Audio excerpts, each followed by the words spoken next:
والحمد والنعمة لك. محترم حاضرین و برادران اسلام و خواتین محترمات، میں نے آپ کے سامنے قرآن کریم 5ویں پارے میں سے سورۃ النساء کی آیت نمبر 142 تلاوت کی ہے۔ اس آیت مبارکہ کی روشنی میں آج میں اہل اسلام میں پھیلے ہوئے ایک سنگین جرم اور سنگین عقیدہ اور سنگین عمل کے بارے میں چند ضروری باتیں عرض کرنا چاہتا ہوں، جسے اللہ تبارک و تعالی نے منافقت سے تعبیر کیا۔ منافق کون ہوتا ہے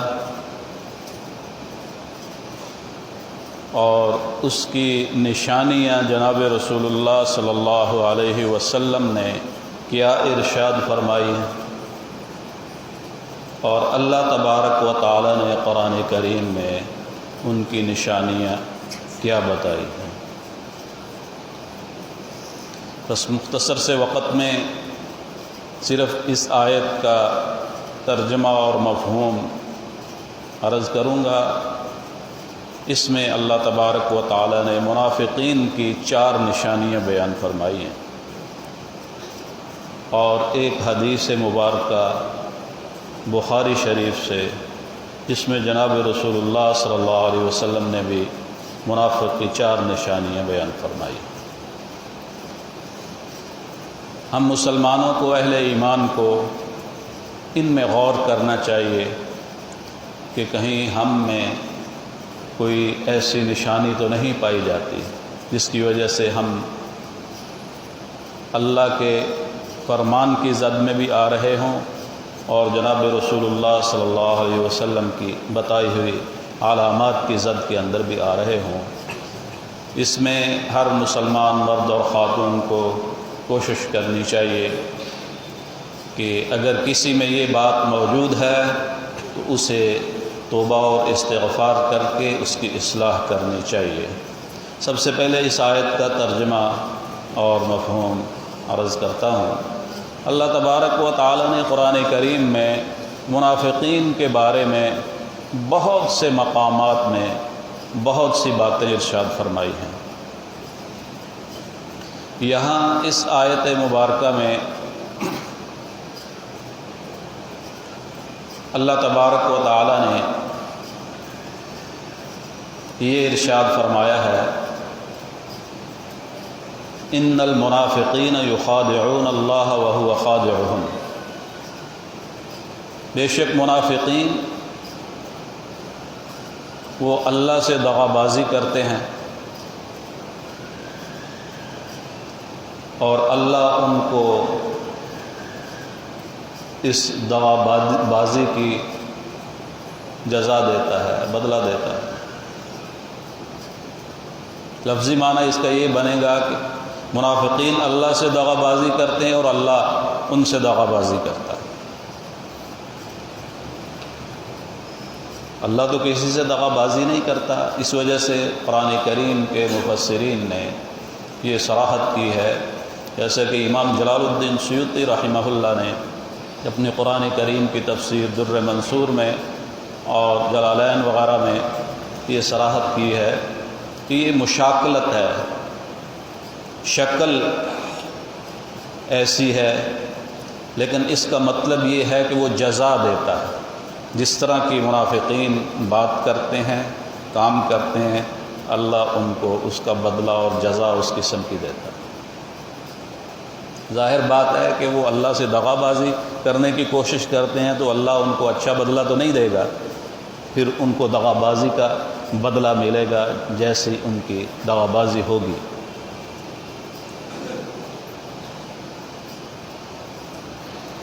اب آگے اللہ تبارک و تعالی نے منافقین کی 4 نشانیاں بیان فرمائی ہیں۔ سب سے پہلے یہ سمجھنا ضروری ہے کہ منافق کسے کہتے ہیں۔ منافق اسے کہا جاتا ہے جس کا باطن ظاہر کے خلاف ہو، یعنی ظاہر اور باطن میں اس کی یکسانیت نہ ہو، مطابقت نہ ہو۔ دل میں کچھ ہے، زبان پر کچھ ہے، دل و دماغ میں اور باتیں چل رہی ہیں اور پریکٹیکل عمل کے اندر جو ہے وہ دوسری باتیں چل رہی ہیں۔ اس کو منافق کہا جاتا ہے، یعنی جس کے ظاہر اور باطن کے اندر یکسانیت نہیں ہوتی۔ پھر یہ منافق، ان کی 2 قسمیں ہیں۔ ایک اعتقادی منافق کہلاتے ہیں، عقیدے کے منافق، فکر کے منافق۔ وہ منافق ہوتے ہیں جن کے دل میں ایمان نہیں ہوتا، ان کا عقیدہ نہیں ہوتا ایمان والا، لیکن ظاہری طور پر وہ اسلام کو ظاہر کرتے ہیں، مسلمانوں کے ساتھ رلے ملے رہتے ہیں، نمازیں بھی پڑھتے ہیں اور عبادات کے کاموں میں بھی مشغول ہوتے رہتے ہیں، لیکن اندر سے وہ نہیں مانتے۔ وہ یہ اس لیے اختیار کرتے ہیں تاکہ ہم دنیا کے اندر سزا سے بچ جائیں،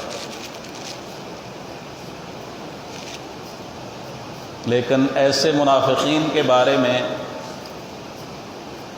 اللہ تبارک و تعالی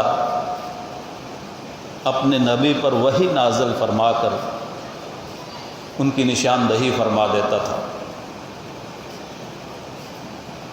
تو ان کو دنیا کے اندر بھی ذلت ہوتی تھی اور آخرت کے اندر تو جو ذلت ہے وہ اللہ تبارک و تعالی نے قرآن کریم میں ارشاد فرما دی ہے، ان المنافقین فی الدرک الاسفل من النار۔ یہ منافق جو ہیں یہ جہنم کے سب سے نچلے طبقے کے اندر جائیں گے، یہ کافروں اور مشرکوں سے بھی زیادہ موذی ہیں اور خطرناک ہیں، اور ان کی سزا بھی ایسی۔ تو یہ اعتقادی منافق یہ حضور نبی اکرم صلی اللہ علیہ وسلم کے زمانہ کے ساتھ خاص تھے۔ اب پتہ نہیں چل سکتا، کیونکہ اللہ کا نبی جو ہے وہ وحی کے ذریعے ان کی نشاندہی کر دیتا تھا۔ اسی وجہ سے دنیا میں منافقین کو سزا نہیں دی گئی تاکہ دنیا میں لوگ پروپیگنڈا نہ کریں، کیونکہ یہ ظاہری طور پر اسلام کا نام لیتے ہیں، نمازیں بھی پڑھتے ہیں، صدقہ خیرات بھی کرتے ہیں، روزے بھی رکھتے ہیں اور جہاد میں بھی چلے جاتے ہیں، سارے کام کرتے ہیں ان کے ساتھ، لیکن اندر سے نہیں مانتے۔ ان کو دنیا کی سزا ان کے لیے مؤخر کر دی گئی، لیکن اللہ نے آخرت میں ان کی سزا بہت بڑی رکھی ہے، جو ساری سزاؤں سے سب سے زیادہ، کافروں سے بھی بڑی، مشرکوں سے بھی بڑی۔ تو یہ پہلے نمبر کے منافق جو ہیں یہ اعتقادی منافق کہلاتے ہیں۔ میں نے جو آیت کریمہ آپ کے سامنے تلاوت کی ہے، اس کے بارے میں ہمارے بر صغیر کے مشہور عالم مجدد حکیم الامت حضرت مولانا شاہ محمد اشرف علی تھانوی رحمہ اللہ نے، جنہوں نے بڑی دین کی خدمت کی ہے، تقریباً 1700 کتابیں لکھی ہیں انہوں نے ہر موضوع پر، اور تفسیر بھی قرآن کریم کی لکھی ہے، بیان القرآن۔ وہ فرماتے ہیں کہ اس آیت میں جن منافقین کا ذکر ہے یہ وہ اعتقادی منافق ہیں۔ اللہ تبارک و تعالی نے اس آیت مبارکہ میں جن منافقین کا ذکر فرمایا ہے یہ اعتقادی منافق ہیں اور ان کی نشانیاں 4 بیان فرمائی. اور دوسرے قسم کے منافقین وہ عملی منافق ہوتے ہیں. عملی منافق ان کو کہا جاتا ہے کہ جو ایمان تو رکھتے ہیں، دل سے مانتے ہیں، دل و دماغ سے مانتے ہیں، لیکن وہ عمل کے اندر اس میں کوتاہی کرتے ہیں. اللہ کی وحدانیت کو بھی مانتے ہیں، حضور نبی اکرم صلی اللہ علیہ وسلم کی نبوت کو بھی مانتے ہیں، اور ساری چیزوں پر ایمان رکھتے ہیں، لیکن کرتے کچھ نہیں. ارکان اسلام ہیں، نماز ہے کہتے ہیں ٹھیک ہے لیکن پڑھتے نہیں، روزہ کہتے ہیں ٹھیک ہے رکھتے نہیں، زکوٰۃ کہتے ہیں ٹھیک ہے اللہ کا حکم ہے لیکن ادا نہیں کرتے، حج کو مانتے ہیں کہ اللہ کا حکم ہے لیکن استطاعت کے باوجود نہیں کرتے ہیں. ان کو عملی منافق کہا جاتا ہے. یہ دوسرے قسم کے منافق ہیں، اور ان منافقین سے مسلمانوں کی سوسائٹی بھری پڑی. ان کے بارے میں جناب رسول اللہ صلی اللہ علیہ وسلم نے اپنے فرامین میں کچھ نشانیاں بتائی ہیں. ان میں سے 4 نشانیاں میں آپ کے سامنے عرض کرنا چاہوں گا.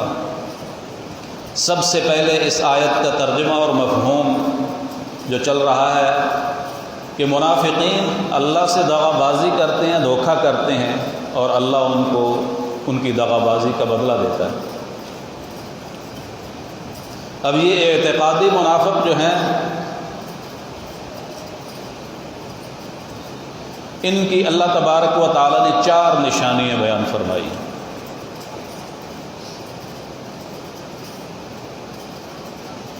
پہلی نشانی یہ ہے وَإِذَا قَامُوا إِلَى الصَّلَاةِ قَامُوا كُسَالَىٰ. جب وہ نماز کے لیے کھڑے ہوتے ہیں تو سستی کے ساتھ کھڑے ہوتے ہیں، بوجھل پن کے ساتھ کھڑے ہوتے ہیں، کیونکہ وہ تو نماز کو دل سے مان ہی نہیں رہے. صرف یہ ہے کہ ظاہری طور پر اپنی حاضری لگوانے کے لیے، اپنا نام کرنے کے لیے جو ہے وہ مسلمانوں کے ساتھ، جناب رسول اللہ صلی اللہ علیہ وسلم کے ساتھ پیچھے صف میں آ کر کھڑے ہوتے.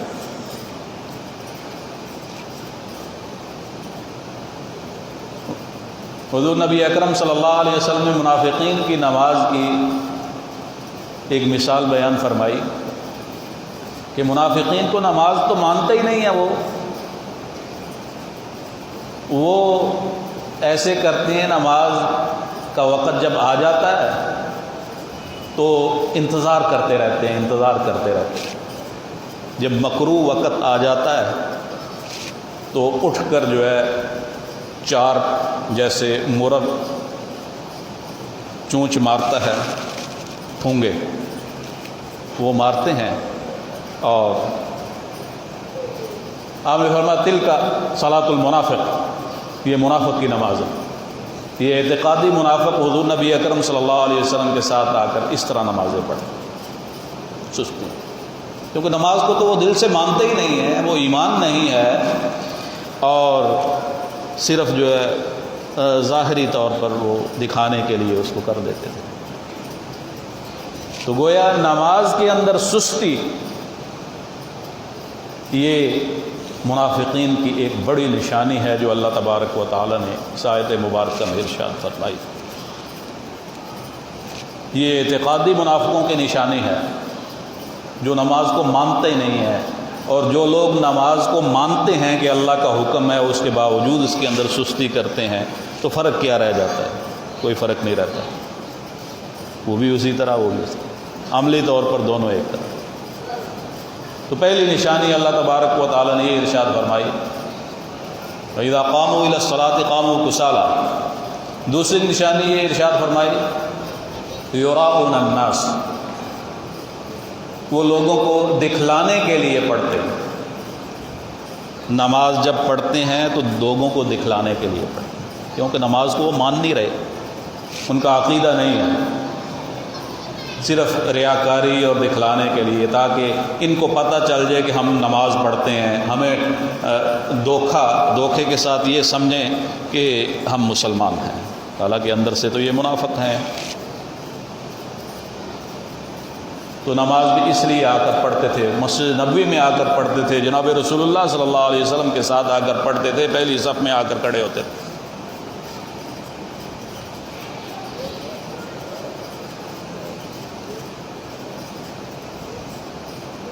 وَلَا يَذْكُرُونَ اللَّهَ إِلَّا قَلِيلًا، اور تیسری نشانی، چوتھی نشانی اللہ تبارک و تعالیٰ نے یہ ارشاد فرمائی کہ وہ اللہ کا ذکر نہیں کرتے مگر تھوڑا۔ یہاں قرآن کریم کے مفسرین فرماتے ہیں یہاں ذکر سے مراد نماز ہے، کیونکہ نماز کا ذکر چل رہا ہے پیچھے سے۔ تو نماز ظاہر بات ہے وہ ریاکاری کے لیے پڑھتے تھے، سستی کے ساتھ پڑھتے تھے، لوگوں کو دکھانے کے لیے پڑھتے تھے، اور صرف بس ذمے سے اتاری اور پھینکی، اسی طرح پڑھ کر جو ہے۔ تو یہ نماز جو ہے اس کو ذکر بھی کہا گیا۔ اللہ تبارک و تعالیٰ نے قرآن کریم میں دوسرے مقام پر نماز کو ذکر بھی فرمایا وَأَقِمِ الصَّلَاةَ لِذِكْرِي، اور نماز کو میری یاد کے لیے، میرے ذکر کے لیے قائم رکھو۔ تو یہ ذکر کا سب سے اعلیٰ ذریعہ ہے نماز، اور نماز اللہ تبارک و تعالیٰ کے قرب کا سب سے اعلیٰ ذریعہ ہے، خصوصاً جب سجدے کے اندر انسان ہوتا ہے تو اس کو اللہ کا سب سے زیادہ قرب نصیب ہوتا ہے۔ تو اللہ تبارک و تعالیٰ نے اعتقادی منافقین کی یہ 4 نشانیاں بیان فرمائی ہیں کہ اعتقادی منافق وہ ہیں، پہلی نشانی یہ کہ وہ اللہ کے ساتھ دغا بازی کرتے ہیں، دوسری نشانی یہ ہے کہ جب نماز کے لیے کھڑے ہوتے ہیں تو سستی کرتے ہیں، تیسری نشانی یہ ارشاد فرمائی کہ جب نماز پڑھتے ہیں تو ریاکاری کے لیے پڑھتے ہیں، نماز کو مانتے نہیں ہے، اخلاص کہاں سے آئے گا، اور چوتھی نشانی یہ ارشاد فرمائی ہے کہ وہ تھوڑا ذکر کرتے ہیں، قلیل ذکر۔ یہ اللہ تبارک و تعالیٰ نے 4 نشانیاں بیان فرمائی ہیں اعتقادی منافقین کی۔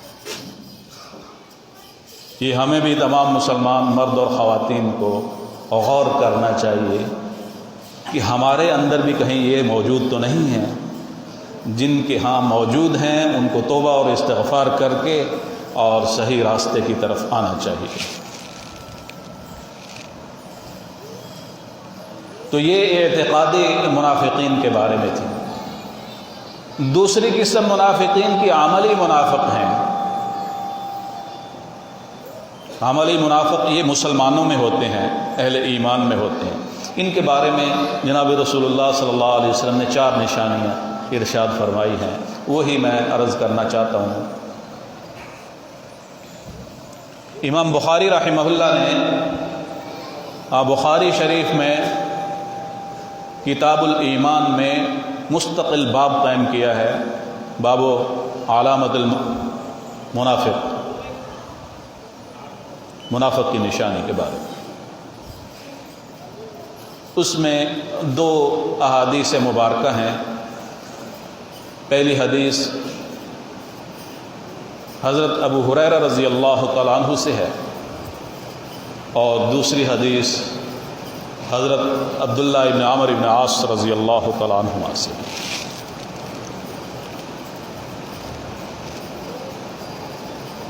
ان میں سے دوسری حدیث کے بارے میں عرض کرنا چاہوں گا۔ اس میں 4 نشانیاں جناب رسول اللہ صلی اللہ علیہ وسلم نے بتائی ہیں، اور پہلی حدیث کا ذکر میں نے اس لیے کیا کہ اس میں سے ایک لفظ میں نے سمجھانے کے لیے لینا ہے، تو دونوں کا مفہوم اور خلاصہ اکٹھا کر دوں۔ جناب رسول اللہ صلی اللہ علیہ وسلم نے فرمایا، 4 من کن فیہ کان منافقا خالصا، بخاری شریف کی حدیث ہے، بالکل صحیح حدیث ہے۔ 4 نشانیاں جس کے اندر پائی جائیں گی وہ خالص منافق ہے، پکا۔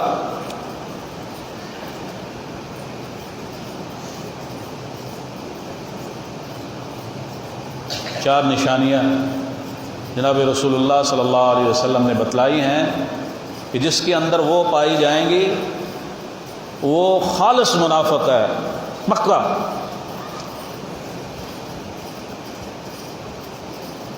ومن كانت فيه خصلة منهن كانت فيه خصلة من النفاق حتى يدعها۔ آپ نے فرمایا ان 4 میں سے اگر کسی کے اندر ایک پائی گئی تو اس کے اندر بھی منافقت کی ایک نشانی پائی جائے گی، جب تک اس کو چھوڑ نہیں دے گا۔ جس میں 2 پائی جائیں گی وہ 2 نشانیوں والا منافق ہوگا، جس میں 3 پائی جائیں گی وہ 3 والا ہوگا۔ آپ نے فرمایا جس میں 4 پائی جائیں گی اکٹھی تو وہ پکا پھر منافق ہے، خالص منافق۔ ان میں سے پہلی نشانی آپ نے یہ ارشاد فرمائی، اس حدیث کے بارے میں ہمارے بر صغیر کے بڑے فلاسفر اور مجدد حضرت امام شاہ ولی اللہ محدث دہلوی رحمہ اللہ نے فرمایا ہے کہ یہ عملی منافقین کے بارے میں ہے یہ حدیث، اعتقادی منافقوں کے بارے میں نہیں ہے، وہ جو جناب رسول اللہ صلی اللہ علیہ وسلم کے زمانہ مبارک۔ یہ عملی منافق جو مسلمانوں میں ہوتے ہیں، اہل ایمان میں ہوتے ہیں، سب مانتے ہیں لیکن کرتے نہیں۔ یہ حدیث اسی لیے میں عرض کرنا چاہتا ہوں چونکہ ہمارا معاشرہ اس وقت اسی کی لپیٹ کے اندر آیا ہوا ہے، ایک ایک نشانی وہ نمایاں ہو رہی ہے۔ بعض لوگوں میں 4 پائی جاتی ہیں، بعض میں 3 پائی جاتی ہیں، بعض میں 2 پائی جاتی ہیں، بعض میں 1۔ خالی ان نشانیوں سے خالی کوئی آدمی ہوں گے، بہت کم گنے چنے آدمی۔ تو جناب رسول اللہ صلی اللہ علیہ وسلم نے عملی منافقین کی پہلی نشانی یہ ارشاد فرمائی، اذا اؤتمن خان، جب ان کے پاس امانت رکھی جائے تو خیانت کرتا ہے۔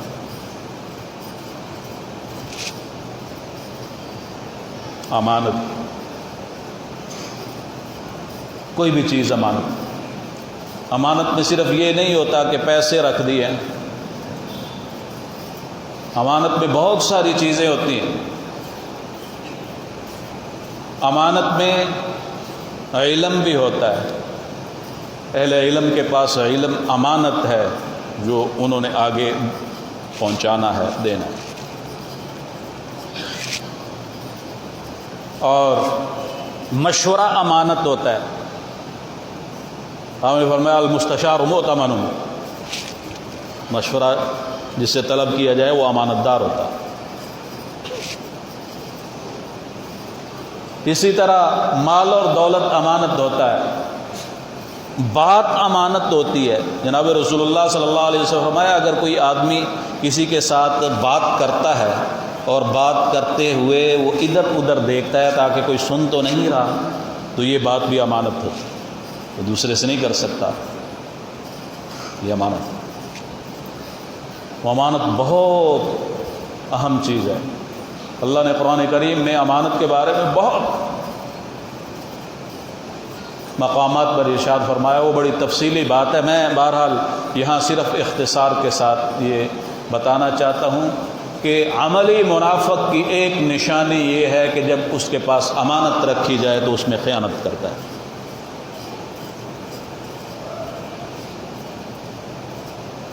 یہ امانت، یہ اقتدار کی امانت بھی ہوتی ہے، انفرادی بھی اور اجتماعی بھی۔ اس کے اندر خیانت کرنا،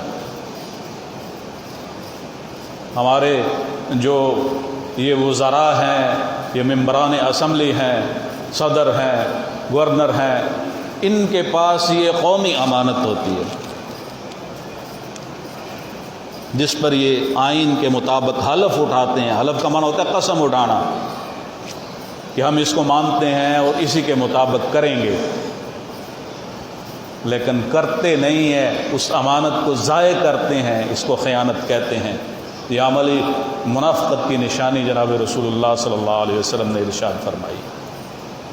شخصی طور پر بھی ہم کسی کے پاس امانت رکھیں تو اس کی نیت بدل جاتی ہے۔ فقہا نے ایک بڑا عجیب مسئلہ لکھا ہے کہ اگر کوئی آدمی کسی کے پاس امانت رکھے، مثلا درہم دینار ہیں، پیسے ہیں، اس کو کسی تھیلی میں ڈال کر کسی رسی پر اوپر باندھ دیا ہے کہ یہ میری امانت رکھ لو، وہ کافی عرصے تک اس کے پاس امانت میں پڑی ہے، وہ تھیلی گندی ہو گئی ہے، اس پر جو رسی باندھی تھی وہ گندی ہو گئی ہے، تو جس کے پاس امانت رکھی ہوئی ہے اس کو فقہا کہتے ہیں اتنا اختیار بھی نہیں ہے کہ وہ رسی کو کھول کر دھو کر جو ہے پھر صاف کر کے رکھے، یہ امانت میں خیانت ہوگی۔ امانت اتنی اہم چیز ہے۔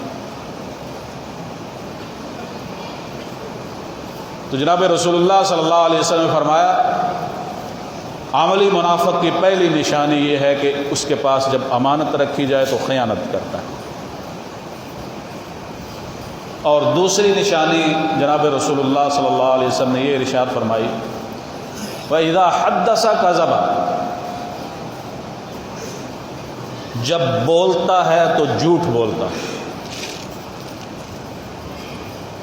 یہ جھوٹ نے تو ہمارے معاشرے کو بالکل لپیٹ کے لیے اندر لے لیا، ایک فیشن بن گیا ہے۔ جھوٹ کے بغیر تاجر اپنا مال نہیں بیچتا، جھوٹ کے بغیر کوئی ملازم اپنی چھٹی منظور نہیں کرا سکتا۔ ہر دو طرف سے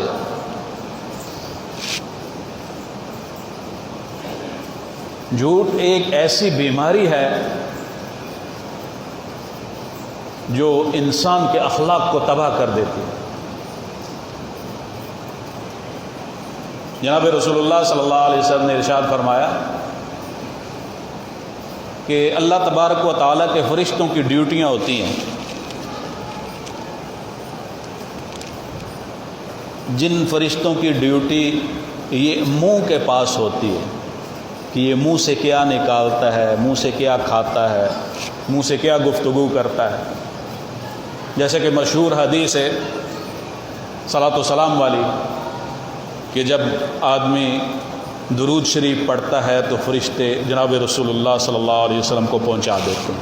یہ خاص فرشتے ہیں، ایک تو کرامن کاتبین بیٹھے ہوئے ہیں، یہ تو لکھیں نامہ اعمال، خاص قسم کے فرشتے جن کی ڈیوٹیاں مختلف کاموں پر لگی ہوئی ہیں، یہ گفتگو کو جو نوٹ کرتے ہیں، درود شریف پڑھا تو جناب رسول اللہ صلی اللہ علیہ وسلم تک پہنچا دیا، یہ خاص فرشتے ہیں۔ کوئی ذکر و اذکار کرتا ہے وہ فرشتے جو ہیں۔ جناب رسول اللہ صلی اللہ علیہ وسلم نے فرمایا کہ جب آدمی اپنی زبان سے جھوٹ نکالتا ہے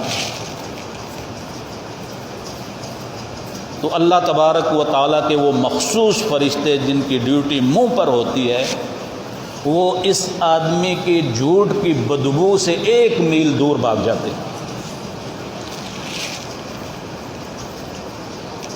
فرشتے تو جہاں ہوں وہاں خدا کی رحمت ہوتی ہے، رحمت کا نزول ہوتا ہے، وہ اللہ کی مخلوق، نورانی مخلوق ہے، لیکن اس آدمی کے جھوٹ کی وجہ سے وہ 1 میل دور ہو جائے۔ یہ اتنی بڑی بیماری ہے۔ ابو داؤد شریف میں ایک حدیث مبارکہ ہے، سمجھانے کے لیے عرض کرتا ہوں، خواتین کو سمجھانے کے لیے عرض کرتا ہوں۔ جناب رسول اللہ صلی اللہ علیہ وسلم ایک مرتبہ کسی کے ہاں تشریف لے گئے، کسی کے گھر میں۔ حضرت اسماء بنت یزید رضی اللہ تعالیٰ عنہ تھی، بڑی جلیل القدر صحابیہ ہیں، بڑی بہادر اور بڑی خطیبۃ الانصار، بڑی ان کی بیان بھی ان کا بڑا جیسے خطیبوں جیسا ہوتا تھا۔ ان کے ہاں جناب رسول اللہ صلی اللہ علیہ وسلم تشریف لے گئے تشریف فرما تھے، اسی دوران حضرت اسماء نے اپنے ایک چھوٹے بچے کو بلایا جو بچوں کے ساتھ وہاں کھیل رہا تھا۔ چھوٹا بچہ، بچوں کو کھیل سے زیادہ رغبت ہوتی ہے، وہ کوئی کام ہوگا، کوئی چیز منگوانی ہوگی، بچے کو بلایا ادھر آؤ، وہ بچہ آ نہیں رہا تھا، بچوں کے ساتھ کھیل میں مصروف ہے۔ تو انہوں نے بچے سے کہا کہ آؤ میں تجھے کچھ دوں گی، تمہیں کچھ دوں گی۔ جناب رسول اللہ صلی اللہ علیہ وسلم وہاں تشریف آتے، یہ بات سن کر آپ اٹھ کھڑے ہوئے۔ آپ نے فرمایا کہ تو نے بچے کو بلایا ہے، کیا تیرے پاس اس کو دینے کے لیے کچھ ہے؟ کیا دے گی اسے؟ انہوں نے کہا کہ میں نے تو بچے کو کام بھیجنا تھا، میں نے اسے لالچ دی ہے، آئے تاکہ کام ہو جائے، میرے پاس ہے تو کچھ نہیں۔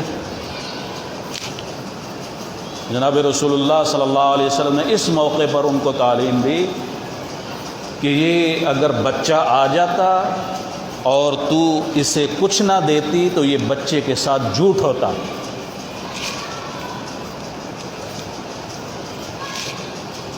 آپ نے یہ ایسی بات کی تعلیم دی ہے کہ خواتین جو گھروں میں اسی طرح عموماً کرتی رہتی ہیں، کوئی کام ہے تو بچے کو لالچ دیا، بلایا، دیا کچھ نہیں، بچے کے ذہن کے اندر اسی وقت جھوٹ اور سچ جو ہے وہ بیٹھ جاتا ہے کہ جب ماں باپ ہی ہمیں یہ کہتی ہیں دیں گے، پھر دیں گے نہیں، دیتے نہیں ہیں، تو یہ سچائی کیا اور جھوٹ کیا ہے، وہ وہاں سے ہی ان کی خرابی شروع ہو جاتی ہے۔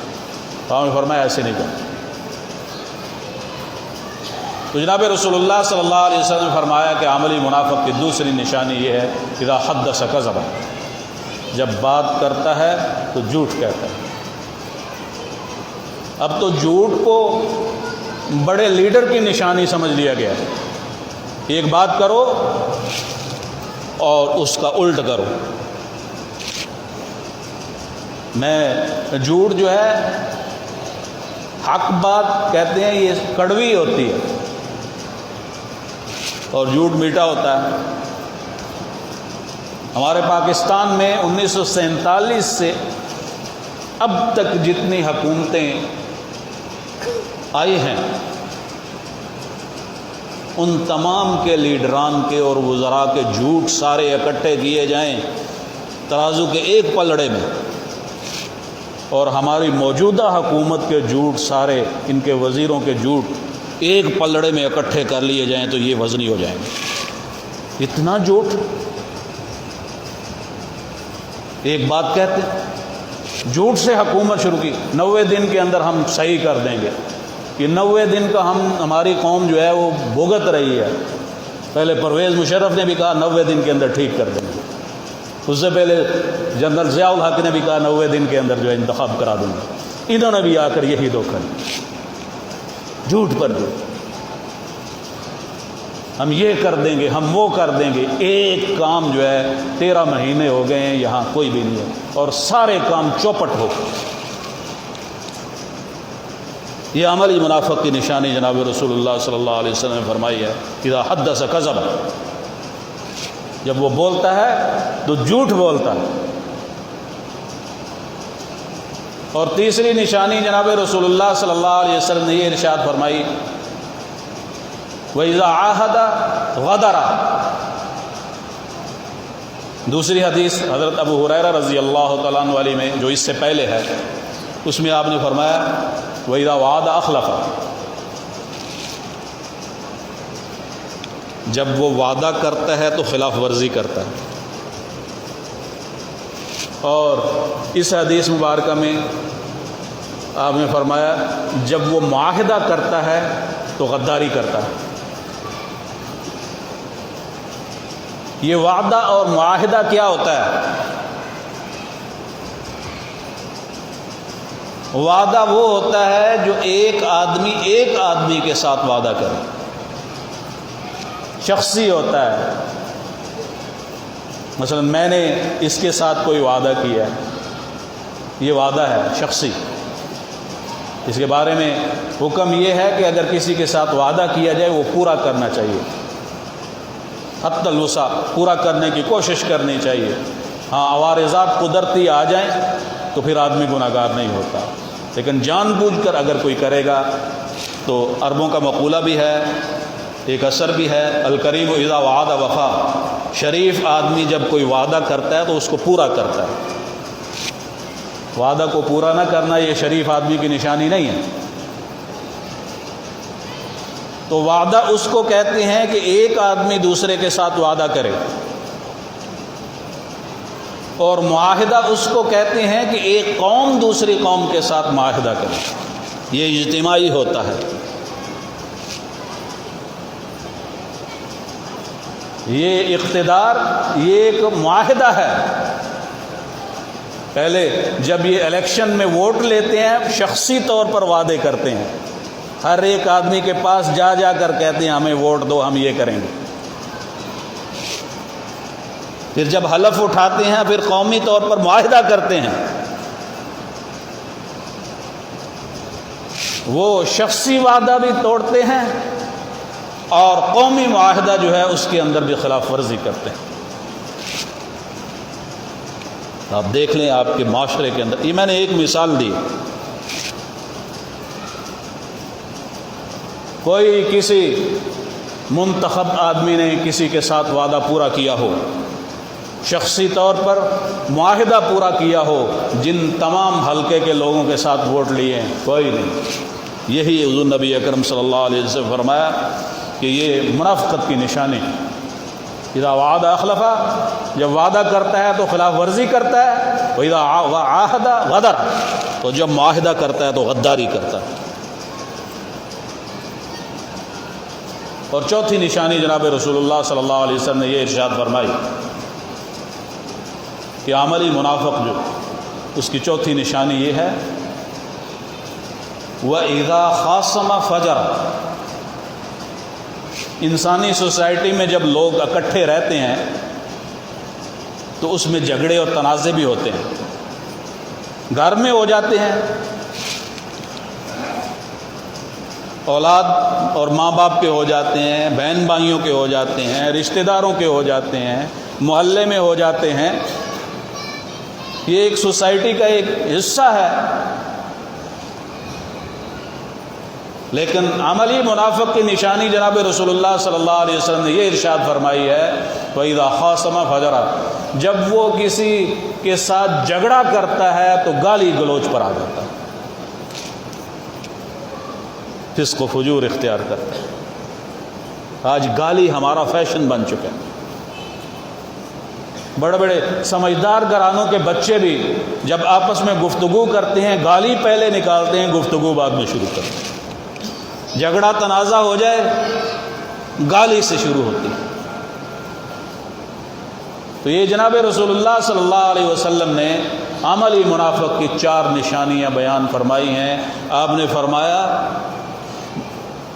امانت میں خیانت کرے، بات کرے جھوٹ کہے، وعدہ کرے خلاف ورزی کرے، معاہدہ کرے غداری کرے، اور جب کسی کے ساتھ جھگڑا کرے تو گالی گلوچ اور فسق و فجور پر اتر آئے۔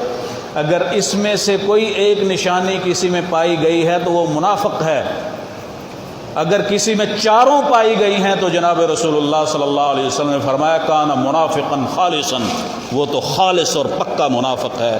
دعا فرمائیں کہ اللہ تبارک و تعالی ہم سب کو انفرادی طور پر اور اجتماعی طور پر اس نفاق سے نکلنے کی توفیق نصیب فرمائے۔ یہ صاحب کہہ رہے ہیں کہ میرا جوان بیٹا بیمار ہے، اس کے لیے دعا کریں، اللہ تبارک و تعالی اسے تندرستی نصیب فرمائے۔ اور ان کے علاوہ بھی جتنے مسلمان مرد عورتیں بچے بوڑھے بیمار ہیں، جس جس قسم کی بیماری اور تکلیف میں مبتلا ہیں، اللہ تبارک و تعالی سب کو صحت کاملہ عاجلہ نصیب فرمائے۔ جو وفات پا چکے ہیں اللہ تبارک و تعالی سب کی بخشش اور مغفرت فرمائے۔ ہمارے بزرگ حضرت مولانا پیر عزیز الرحمان صاحب ہزاروی، جو بڑے پاکستان کے پیروں میں سے ہیں، بزرگوں میں سے ہیں، ان کی والدہ کا کل انتقال ہو گیا ہے۔ ان کے لیے بھی دعا فرمائیں.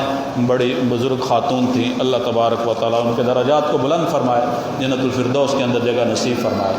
اور ہم سب کو اللہ تبارک و تعالیٰ دین حق کی صحیح سمجھ نصیب فرمائے، اس پر عمل کرنے کی توفیق نصیب فرمائے، اور ہم سب کا خاتمہ ایمان کے اوپر فرمائے. سبحانک اللہم و بحمدک، اشہد ان لا الہ الا انت.